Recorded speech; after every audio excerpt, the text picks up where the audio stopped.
ធម្មតាទិវាអ្នកម្ដាយគេតែងតែជួបជុំគ្រួសារញ៉ាំអីជុំគ្នាស្បាយចឹងណាប៉ុន្តែម៉ែក្មេកខ្ញុំនេះវិញថ្ងៃទិវាអ្នកម្ដាយហ្នឹងគាត់នៅពេទ្យកំពុងតែវះកាត់និយាយទៅគាត់វះកាត់បាន2-3ថ្ងៃហើយស្អែកខាងស្អែកគាត់អាចមកផ្ទះវិញបានហើយហើយមួយរយៈហ្នឹងពួកខ្ញុំនេះអត់បានទៅមើលគាត់ទេអញ្ចឹងហើយក៏គិតថាថ្ងៃទិវាអ្នកម្ដាយហ្នឹងទិញនំខេតទៅសប្រៃគាត់ទៅដល់មន្ទីរពេទ្យហ្មងកុំឲ្យគាត់អាចកោពេកកុំថាកូនចៅអត់នឹកឃើញគាត់ថ្ងៃហ្នឹងនំខេតនៅហាងណាក៏លក់ដាច់ដែរពួកខ្ញុំកំពុងតែមើលអត់ដឹងថាយករសជាតិអីទេហើយនំគេមើលទៅស្អាតមែនតើរើសចោះរើសឡើងខ្ញុំរើសបានមួយហីក៏បញ្ញាទៅមន្ទីរពេទ្យពួកឯងមន្ទីរពេទ្យហ្នឹងម៉ោង10គេលេងឲ្យយើងចូលហើយពួកខ្ញុំនេះចង់តែតាំងពីផឹកដែរតែថ្ងៃនោះគឺភ្លៀងមែនតើភ្លៀងតាំងពីផឹករហូតដល់ល្ងាចឥឡូវពួកខ្ញុំក៏បានជិះមកដល់មន្ទីរពេទ្យគាត់ហើយគឺនៅចិត្តផ្ទះទេតាមផ្លូវគឺស្ងាត់ឲ្យជ្រាបហ្មងកន្លែងខ្លះគេបិទភ្លើងអស់ហើយមកនេះអត់ដឹងថាបន្ទប់គាត់នៅណាតែកំពុងតែដើរបន្ទប់នៅនេះគឺគេកេងរួមមកបន្ទប់គឺកេង3នាក់ហើយអ្នកមកដេកកដោហ្នឹងគឺអត់ឲ្យលើសម្នាក់អីដំបូងហ្នឹងគាត់គិតថាម៉ាក់គាត់ហ្នឹងផែកេងចង់គេហើយដល់ពេលមើលទៅគាត់ថាម៉ែនេះអញ្ចឹងហើយមានតែនៅកដាល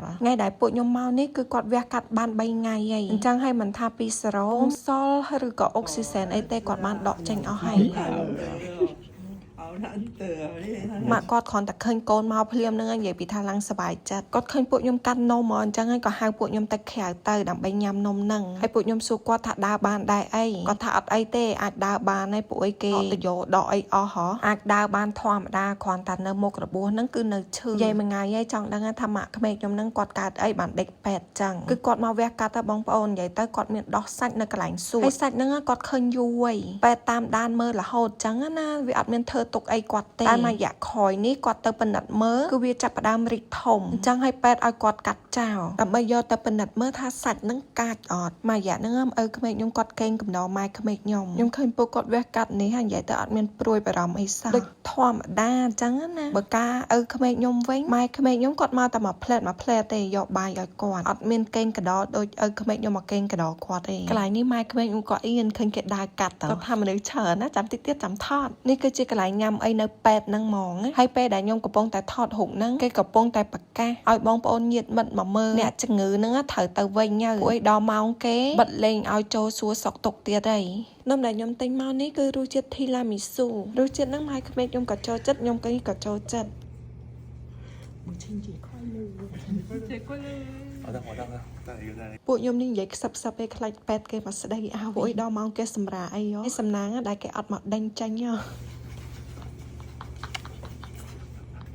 គាត់ថើបម៉ាក់គាត់ហើយគាត់មកប្រាប់ខ្ញុំថាធំក្លិនថ្នាំពេទ្យក្លិនស្រោមម៉ាក់គាត់យកกระดาษមកជូតមុខឡើងលឿននិយាយទៅម៉ែក្មេកខ្ញុំគាត់កម្រចូលពេទ្យតែឪក្មេកខ្ញុំគាត់ចូលញឹកហើយមិនជំងឺធម្មតានៅនេះឲ្យតែចូលពេទ្យដឹងតែជំងឺរៀងធ្ងន់ត្រូវការវះកាត់អីហ្មងដូចម៉ែក្មេកខ្ញុំអញ្ចឹងខ្ញុំទៅថតវីដេអូមួយគាត់នេះគាត់វះកាត់សួតហ្នឹងហើយរយៈពេល2ថ្ងៃតែមើលគាត់ទៅដូចធម្មតាអត់មានស្លេកស្លាំងមើលទៅដូចអ្នកជំងឺអត់ទេគឺឆាប់មានកម្លាំងមកវិញណាពេទ្យអត់មានប្រាប់គាត់ថាឲ្យតមអីទេគាត់ថាប្រាប់គាត់ថាឲ្យញ៉ាំរបស់ឆ្អិនកុំញ៉ាំរបស់ឆៅបើកាឪក្មេកខ្ញុំវិញគាត់មកបាញ់គ្រោះតម្រងនោមបាញ់ពេលផឹកល្ងាចត្រឡប់ទៅផ្ទះវិញហើយពួកគាត់មកពេទ្យជិះម៉ូតូមកម្នាក់ឯងល្ងាចឡើងចេញពីពេទ្យហ្នឹងជិះម៉ូតូទៅវិញខ្លួនឯងទៀតមើលទៅវាដកអត់ធ្ងន់ធ្ងរអីនៅនេះពួកគាត់រៀងស្រួលមានបានបោសសមកវះកាត់ចឹងគឺអត់អស់លុយទេហើយគាត់មានធានារ៉ាប់រងបើត្រូវការថ្នាំត្រូវការអីទិញក្រៅហ្នឹងធ្វើមិនកុំឲ្យលើសពី